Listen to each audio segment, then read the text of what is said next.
Good afternoon, YouTube friends. Well, it's the beginning of a new year. It's January 1st today. Hope you're all doing well. Thank you for visiting my channel, Off-Grid Living with the Bennetts. My name is Jim. What I chose to talk to you today is about insulating. Insulating your off-grid homestead.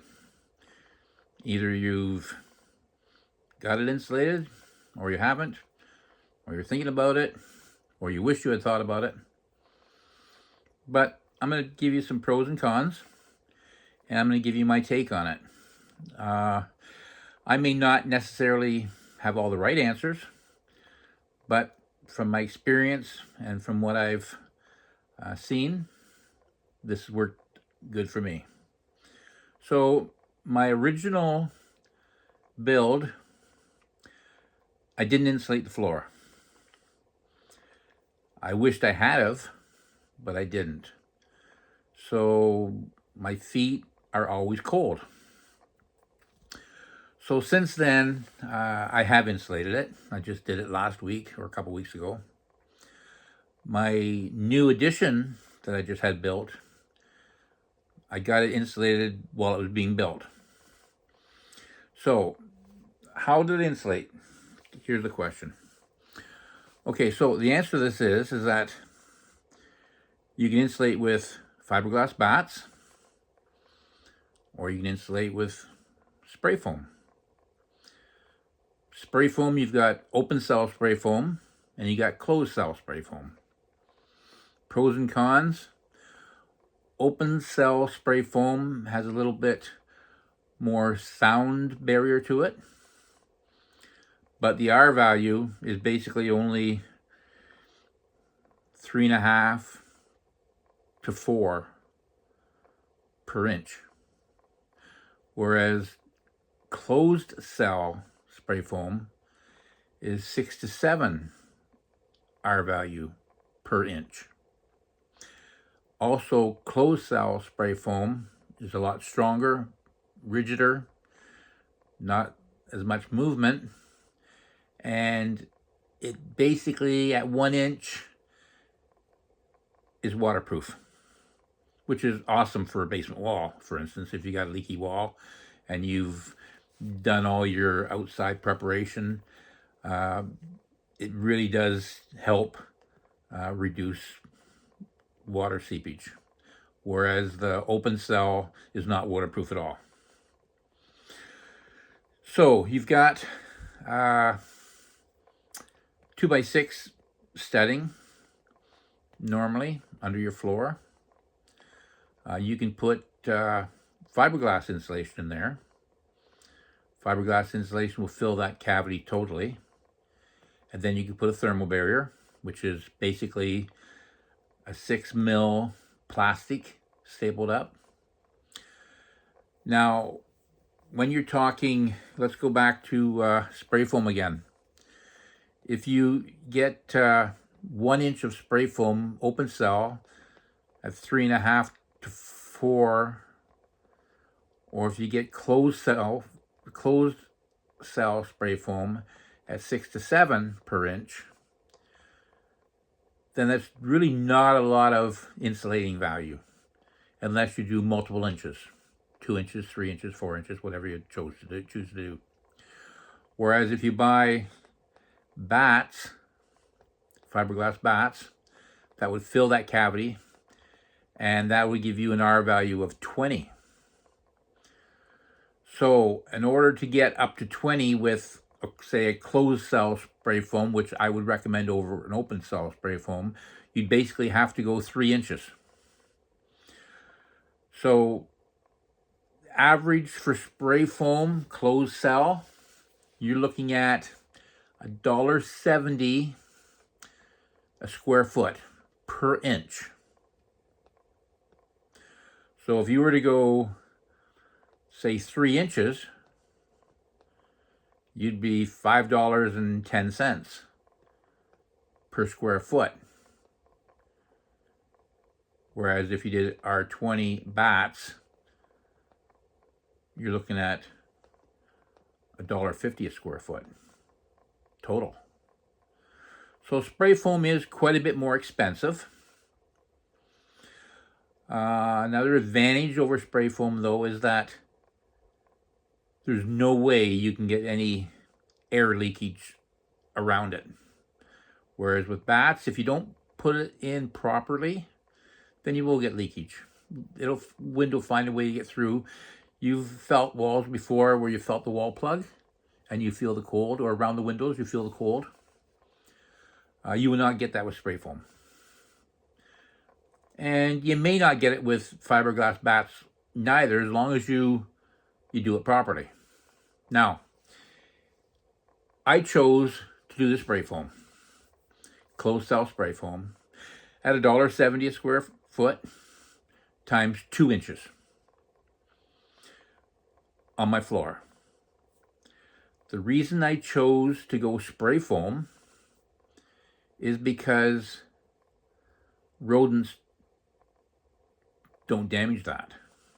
You don't have to put a thermal barrier up, and there's no way for rodents to get into that.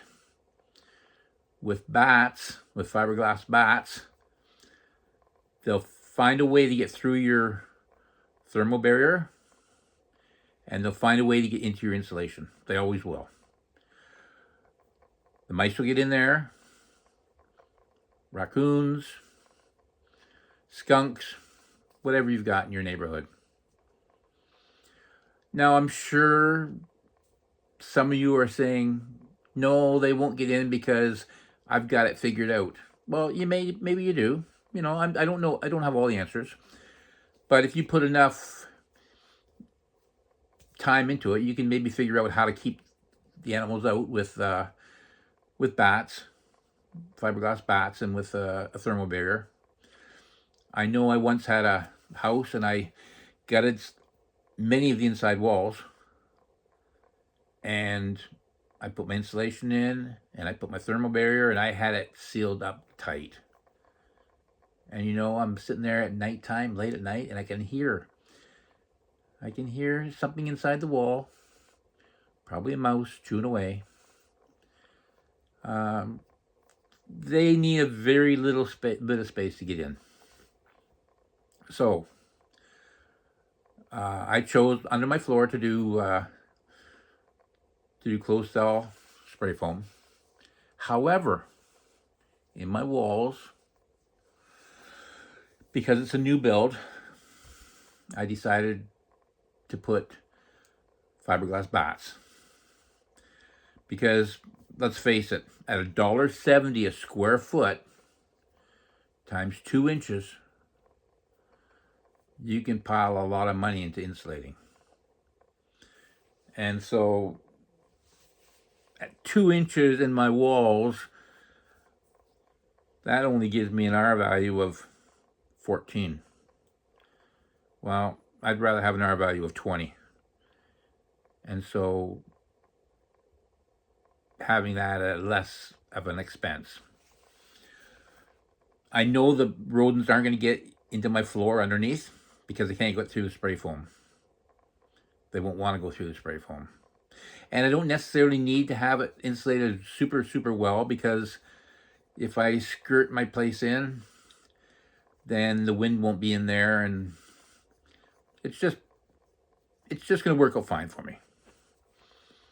So, like I said, spray foamed under the floors and fiberglass bats in the walls is what I've chose. Also, fiberglass bats in the ceiling.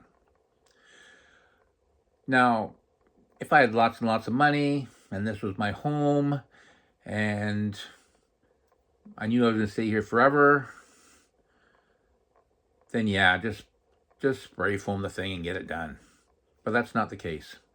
This is my off-grid homestead. And how long am I going to be here? I don't know. I kind of move around quite a bit. But yeah, that's what I chose. It's always easier to spray foam while you're building than it is to wait till you're done. So, like, I'm talking about the floor. Now, here's another thing I've done. Just give me 1 second. Let me pause this for 1 second. Okay, so here's the other thing I've done. On my floor, I wanted to put some flooring down, and it's all about staying warm. So what I've done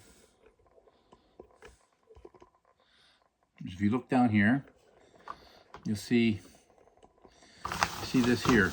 This is plastic. It's got these little dimples all over it. Now you can buy the same thing, and people put this around their house as a house wrap. But I put this on the floor. And what happens is you get your flooring and put it on top of it. And because of the plastic and the way it's designed, you will not crush it. But what happens is all these little tiny holes, all these little holes on the top, and all these spaces on the bottom underneath, what that does is that makes for air pockets. So there's air pockets all through my floor now. So I've got my spray foam insulation underneath. And then I've got this, I'm going to call it house wrap. I don't know what it is, but if you go to Home Depot, you can buy this at Home Depot. And it's brown, and it's house wrap. This is gray. I actually got this from the flooring area at Home Depot. And I had some other product, one of my other places once where I bought, and it was blue. But essentially it's all the same thing. You put it down, you cut it the length of it, you start putting your flooring on it, and then when you get your seams, you get some tuck tape and tuck tape it together and just keep flooring all the way across. Once you get that done, you throw your trim on and you're good to go. I wouldn't say there's a lot of R value in this. There's probably very, very little. But it does make it so the floor doesn't feel quite so hard walking. And it definitely is going to help for a very small amount with insulating, but it will help. And I would highly recommend this. So we're going to go outside, and I'll show you my spray foam. Most of you probably know exactly what I'm talking about, but there's maybe the odd person that doesn't understand. So I'm going to show you underneath my home, and I'll show you the spray foaming job.